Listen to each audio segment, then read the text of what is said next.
Bangungot ang naging unang araw sa trabaho sa bakery ng isang menor de edad.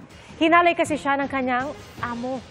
Tinutukan yan ni John Consulta. Walang kawala sa NBI Cybercrime Division ang may-ari ng isang bakery sa Quezon City.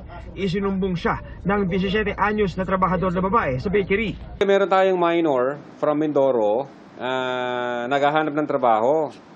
So, ang ginawa niya through online, nag-search siya kung ano yung may mga opening. So, may nahanap siya na isang bakery dito lang sa QC. The very first day ng kanyang employment, nirape kaagad siya ng kanyang employer.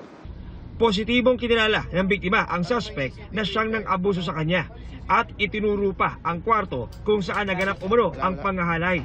Ilang ulit daw siyang inabuso na umabot nitong Huwebes ng umaga bago siya nagsumbong sa NBI. Initially, pa-file natin ng rape under the Vice Penal Code. At the same time, yung sextortion.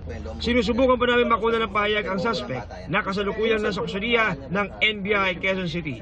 Para sa GMA Integrated News, John Consulta, nakatutok 24 oras.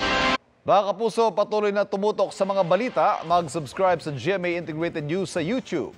Sa mga kapuso abroad, samahan nyo kami sa GMA Pinoy TV at www.gmanews.tv.